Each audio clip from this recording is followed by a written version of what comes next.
To Charlie. Well, it is one of the largest market cap companies. In fact, I think it's the fifth largest. We were talking about Amazon, founded by Jeff Bezos. He's still chair. It's now run by CEO Andy Jassy. He's now 5 years. I can't believe that. Since he took over as the chief executive officer. It seems like just yesterday. It does. Oh, how time flies. It really does.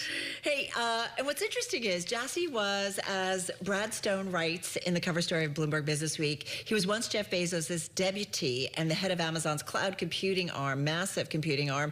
5 years into his tenure as CEO, he's killing projects, cutting staff, pleasing Wall Street, and steering the everything store through its greatest challenge yet. His impact and role at Amazon. It's the cover story of the new issue of Bloomberg Business Week. It's also the Bloomberg Big Take. For more, let's head to the Bloomberg News San Francisco Bureau. It's where we find Brad Stone. He's the editor of Bloomberg Business Week magazine. You can read it online at Bloomberg.com, on the Bloomberg, and pick up on newsstands. Brad, also the author of several books, too, about Amazon, including the Everything Store. Brad, so much coverage when it comes to Amazon, especially of the post-Bezos era. The thing that I want to know is why Andy Jassy still drives himself to work every day in a 1998 Jeep Cherokee. Like, seriously. Is the Maserati at home? I mean, but also, like, even, I don't know, like, I thought CEOs these days, from a security perspective, like, everything was so, is so tight and secure, and, like, I know Bezos had a minivan for years, too, but anyway. That's I thought that was interesting. They've got these corporate values that they promote internally and externally, and one of them is frugality. The idea that you're savoring every dollar for the customer.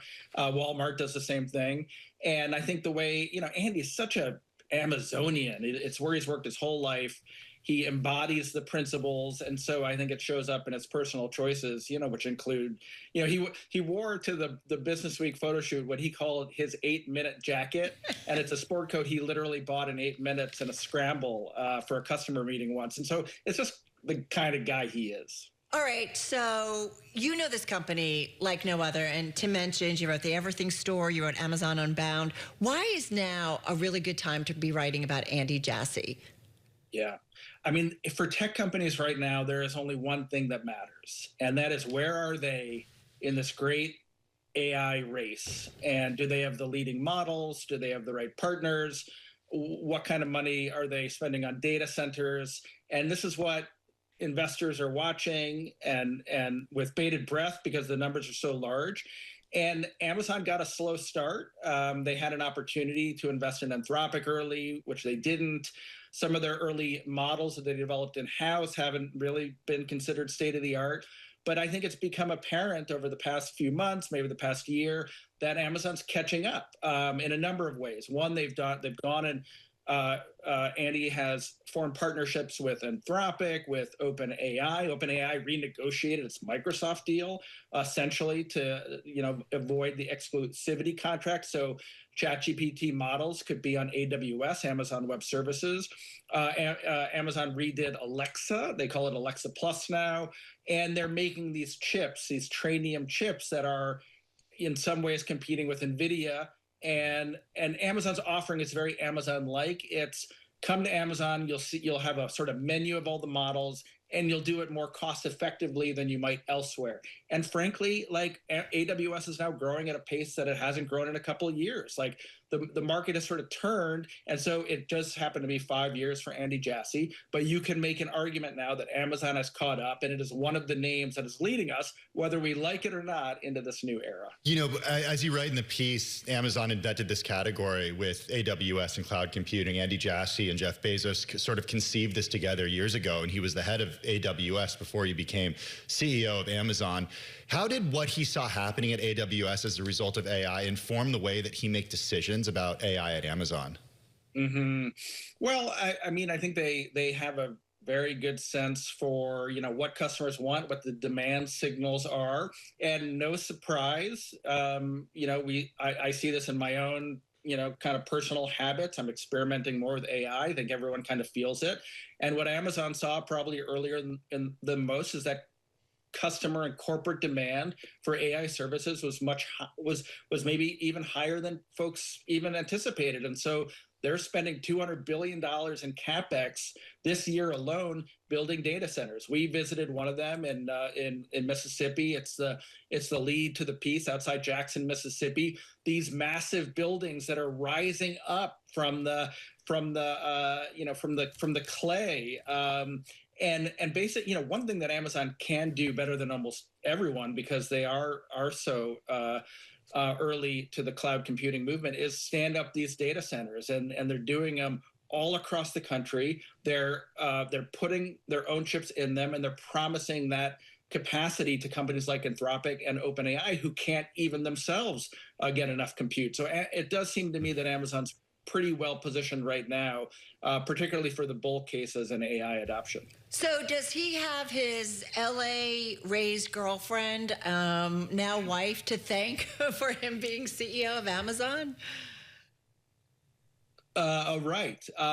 So I don't think so. I mean, we talk about Andy Jassy's history, and it was almost a peculiar set of circumstances that got him to Seattle in the first place. You're right that his wife wanted them to spend a couple of years earlier in their careers on the West Coast, and maybe Seattle was a bit of a compromise. But he went early to Amazon. He joined in 1998. It was just a bookseller. Andy Jassy pioneered the at the time it was CDs, so the music category on Amazon. He was early on the marketing team, and then he was the first shadow or sort of technical advisor to Jeff Bezos, which is basically the person that's going to follow the CEO around. And he became a kind of disciple. And then when they conceived Amazon Web Services together, he broke off and ran it with a lot of autonomy for 15 years. So it's this extraordinary story, probably lots of good fortune that he was there at the beginning of this momentous internet revolution. But it wasn't always totally without speed bumps. You point out in the piece that, Bezos admonished him at one point publicly in a meeting, and, he basically said, why should I ever listen to you about anything ever again if you get these numbers wrong? Ouch. I mean, it probably wasn't personal. It was the sort of comment that, Jeff demanded excellence in meetings and had a brusque way, particularly early on, of conveying that. But, Jassy tells that story to illustrate to young people that, like, even this resonated with me, that even if what are you concerned about when you go into big meetings with your superiors? Well, you're concerned that you'll look foolish. And he said that there were instances when that happened, and the next day everything was fine, people moved on, and so, like, he didn't end up worrying about that anymore, and it gave him new confidence. I am curious, too, about the relationship between Jassy and Jeff Bezos. And I think increasingly we see people like Jeff Bezos or Tim Cook of Apple, like, they are the ones who are dealing with Washington and all of those issues. And then there are other folks, like, really running the company. But talk to us about, is Jassy involved in the politics and so on and so forth? Because Amazon, of course, as you know, has its fans and it has its foes, like, of people who are really critical of the company. Yeah, I think Andy does have his own relationship, certainly with the president and the White House. But I want to make one distinction, which I thought about a little bit and wrote about in the Business Week Daily newsletter this morning, which is we are surrounded by leaders in corporations and even political movements who are kind of inextricably linked to their organizations. And so you can't imagine, say, Tesla without Elon Musk, or the MAGA movement without Trump. And, Bezos really did architect an orderly and model CEO transition. And he did it 5 years ago. He's kind of stepped out of the way. He's executive chairman. He's very involved as an executive chairman, definitely probably helping Jassy to manage Washington, introducing and talking about evangelizing for new technologies. But, you have to give them credit, in this day and age when the key man risk, to use the SEC term, is so high at companies. Like, he gave Jassy the reins, and he really stepped out of the way. And I think it's worth saying at a time when, you've got Palantir or Tesla or SpaceX going public, where you can't even imagine what happens to the market value of one of these companies if the key guy, the key figure, is no longer there.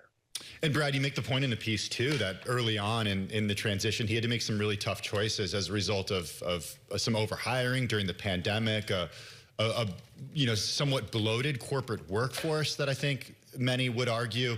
How was he seen internally and externally as he was doing that, and what exactly did he have to do? Yeah, probably not, very, very popular. He's laid off a good percentage of the company because of, as you say, there was overhiring during the pandemic. Andy also felt like Amazon was too bureaucratic. He wanted to remove layers. And then, of course, somewhat spoken, somewhat unspoken, you've got AI making the company more efficient.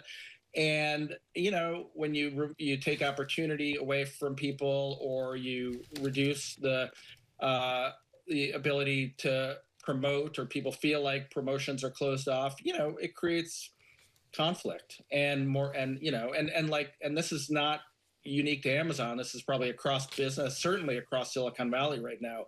So he made some unpopular choices. He also killed some prominent projects like the Go store, that just walk out technology in supermarkets, Amazon Fresh grocery stores, different robot delivery, drone, delivery robot projects. But he's also placed bets elsewhere, like the satellites. They're creating a satellite internet service, and they're going to be opening a new supermarket, new superstore in Chicago. Right. So, I think there's a lot of people who have a lot of respect for him, and like with a lot of companies, it's not unanimous. Great deep dive. As you know, this company like no other. Brad Stone, editor of Bloomberg Businessweek magazine. Brad, thank you. His story, it is the cover. Find it on the Bloomberg and online at Bloomberg.com. He's, of course, the author of many books, including 2 on Amazon.